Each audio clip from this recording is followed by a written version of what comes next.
എല്ലാ പ്രിയ വിദ്യാർത്ഥികൾക്കും പുതിയൊരു വീഡിയോയിലേക്ക് സ്വാഗതം. സംസ്ഥാനത്ത് മഴ ശക്തമായി തുടരുന്ന സാഹചര്യത്തിൽ ചില സ്ഥലങ്ങളിലെ വിദ്യാഭ്യാസ സ്ഥാപനങ്ങൾക്ക് നാളെ അവധി പ്രഖ്യാപിച്ചു എന്നുള്ള ഏറ്റവും സുപ്രധാനമായ വാർത്ത നിങ്ങളെ അറിയിക്കാൻ വേണ്ടിയാണ് ഇപ്പോൾ ഈ ഒരു വീഡിയോയുമായി എത്തിയിട്ടുള്ളത്.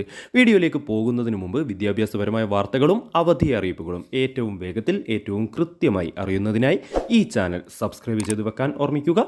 ഈ വീഡിയോ നിങ്ങൾക്ക് ഉപകാരപ്രദമാണ് എങ്കിൽ മടിക്കാതെ ലൈക്ക് ചെയ്യുക, നിങ്ങളുടെ സുഹൃത്തുക്കളിലേക്ക് കൂടെ ഷെയർ ചെയ്തു കൊടുക്കാൻ ഓർമ്മിക്കും. അപ്പോൾ സംസ്ഥാനത്ത് കനത്ത മഴ തുടരുന്ന സാഹചര്യത്തിൽ വയനാട് ജില്ലയിലെ മദ്രസകൾ, ട്യൂഷൻ സെന്ററുകൾ, കോളേജുകൾ ഉൾപ്പെടെ എല്ലാ വിദ്യാഭ്യാസ സ്ഥാപനങ്ങൾക്കുമാണ് നാളെ അവധി പ്രഖ്യാപിച്ചിരിക്കുന്നത്. കണ്ണൂർ, കാസർഗോഡ് ജില്ലകളിൽ നേരത്തെ തന്നെ അവധി പ്രഖ്യാപിച്ചിരുന്നു. ഇനി കൂടുതൽ ജില്ലകളിൽ ഉടൻ തന്നെ അവധി പ്രഖ്യാപിക്കാനുള്ള സാധ്യതയുണ്ട്. പല ജില്ലകളിലും ചുവപ്പ്, ഓറഞ്ച് അലേർട്ടുകൾ തുടരുകയാണ്. ഇത്തരത്തിലുള്ള അവധി അറിയിപ്പുകൾ വന്നു കഴിഞ്ഞാൽ അത് ഏറ്റവും ഉടനെ മറ്റൊരു വീഡിയോ ആയി നിങ്ങളെ അറിയിച്ചു തരും. അത്തരത്തിലുള്ള അവധി അറിയിപ്പുകളെല്ലാം പ്രഖ്യാപിക്കുന്ന സമയത്ത് അത് ഏറ്റവും വേഗത്തിൽ അറിയുന്നതിനായി ഈ ചാനൽ സബ്സ്ക്രൈബ് ചെയ്ത് വെക്കാൻ ഓർമ്മിക്കുക.